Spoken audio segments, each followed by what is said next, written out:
బంగ్లాదేశ్ రాజకీయ ముఖ చిత్రంపై ఇంకా అనిశ్చితి కొనసాగుతోంది. ఒకళ్ళపైన ఒకళ్ళు, ఒక గ్రూప్ పైన ఇంకొకళ్ళు చాలా నిందలు వేసుకుంటున్నారు.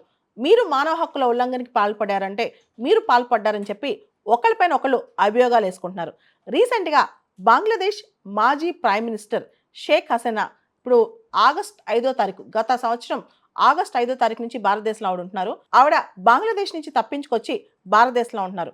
ఈవిడ ప్రస్తుతం ఉన్న బంగ్లాదేశ్లో ఉన్న ఇంటరిమ్ గవర్నమెంట్ మొహమ్మద్ యూనిస్ ప్రభుత్వం ఏదైతే ఉందో దాన్ని మొహమ్మద్ యూనిస్ని మాబ్ స్టార్ అని చెప్పి పూర్తిగా అక్కడ విశృంఖలం అయిపోయిందని చెప్పి కంప్లీట్గా టెర్రరిస్టులు పరిపాలిస్తున్నారు, లాలెస్నెస్ ఉందని చెప్పి ఆవిడ ఒక జూమ్ మీటింగ్లో అభియోగాలు వేశారనమాట. ఆవిడ ఇండియాకి వచ్చే టైంలో ఎప్పుడైతే లాస్ట్ ఇయర్ చాలా అన్రెస్ట్ అయిందో, స్టూడెంట్స్ అందరూ ప్రొటెస్టులు చేశారు, లాస్ట్ ఇయర్ మొత్తం గొడవలు అయ్యాయి బంగ్లాదేశ్లో. ఆ టైంలో దాదాపు 450 పోలీస్ స్టేషన్ని ముట్టడించారంట యూత్. వీటన్నిటికీ వెనకాల నుండి చేపించింది మొహమ్మద్ యూనిసే అని చెప్పి, కావాలని చేపించారని, ఆవిడని చంపడానికి కూడా ప్రయత్నం చేశారని చెప్పి షేక్ హసీనా అభియోగాలు వేశారనమాట.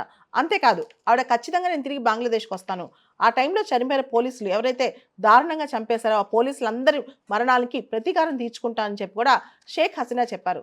భారతదేశంలో ఉండి ఆవిడ ఇలాంటి వ్యాఖ్యలు చేయటం బంగ్లాదేశ్ ప్రభుత్వం సీరియస్గా తీసుకుంది. అంతేకాదు ఆవిడ బంగ్లాదేశ్ నుంచి వెనక్కి తీసుకొచ్చుకోవడం, ఎక్స్ట్రాడిట్ చేయించుకోవడం తమ తక్షణ కర్తవ్యం, టాప్ ప్రయారిటీ అని చెప్పి చెప్పిందనమాట. దీనికి సంబంధించి ఒకరిపైన ఒకరు చాలా అభియోగాలు వేసుకున్నారు.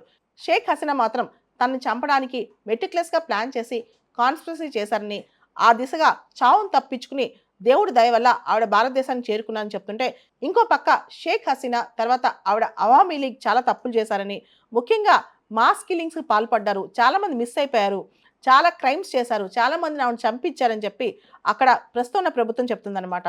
ముఖ్యంగా ఆవిడ హయాంలో షేక్ హసీనా ప్రధానిగా ఉన్నప్పుడు UN high commissioner for human rights వాళ్ళు చాలా అభియోగాలు చేశారని, చాలా క్రైమ్స్ జరిగాయి, మానవ హక్కుల ఉల్లంఘన జరిగాయి, చాలామంది డిసప్పేర్ అయిపోయారు, వేల సంఖ్యలో పొలిటికల్ అపోనెంట్స్ కానీ జర్నలిస్టులు కానీ కనపడలేదు. ఎవరైతే షేక్ హసీనాని క్వశ్చన్ చేశారో వాళ్ళందరూ అంతు చూస్తుంది షేక్ హసీనా.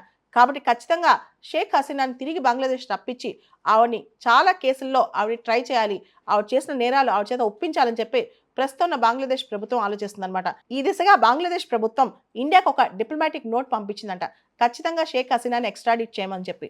అయితే ఇండియా విషయంలో ఎటువంటి రెస్పాన్స్ ఇవ్వనట్టు, ఇండియా సైలెంట్గా ఉన్నట్టు అర్థమవుతుందన్నమాట. మనకు తెలుసు బంగ్లాదేశ్ పరిస్థితి. షేక్ హసీనాది అవామీ లీగ్ పార్టీ అనమాట. ఆవిడ పార్టీ చాలా కాలం నుంచి బంగ్లాదేశ్లో అధికారంలో ఉంది. లాస్ట్ ఇయర్ జరిగిన ఎలక్షన్స్లో కూడా రిగ్గింగ్ చేసిందని చెప్పి ఆవిడపైన అభియోగాలు ఉన్నాయి. ఇవన్నీ పక్కన పెడితే షేక్ హసీనా అవామీ లీగ్ కానీ ఆవిడ పార్టీ కానీ ఆవిడ కానీ ఇండియాకి చాలా క్లోజ్గా ఉంటారనమాట. అయితే బంగ్లాదేశ్లో ఇప్పుడు లాస్ట్ 1 ఇయర్ నుంచి కూడా చాలా పొలిటికల్ అన్రెస్ట్ విపరీతంగా ఉంది.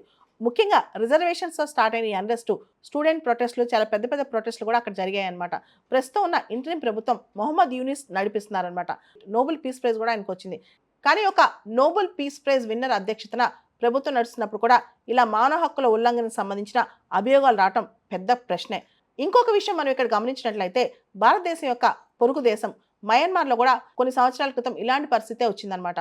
ఆంగ్ సాన్ సూకీతో పాటు అక్కడున్న మిలిటరీ జుంతా కలిపి ఒక పార్షియల్గా ఒక డెమోక్రసీతో ఒక ప్రభుత్వాన్ని ఏర్పాటు చేశారు. అంటే కొంత మిలిటరీ జుంతా, కొంత ఆంగ్ సాన్ సూకీ యొక్క political party national league for democracy, ఇద్దరు కలిసి అక్కడ ప్రభుత్వాన్ని ఏర్పాటు చేశారు. కానీ ప్రభుత్వం ఏర్పాటు చేసిన తర్వాత మయన్మార్లో ముస్లిం మైనారిటీసు, రోహింగ్యా ముస్లిమ్స్ పైన మిలిటరీ అండ్ మయన్మార్ గవర్నమెంట్ చేసిన అఘాయిత్యాలు ఆంగ్ సాన్ సూకీ క్వశ్చన్ చేయలేదనే ప్రశ్న అప్పట్లో వచ్చిందనమాట. ఆంగ్ సాన్ సూకీ కూడా నోబెల్ పీస్ ప్రైజ్ విన్నరే అనమాట.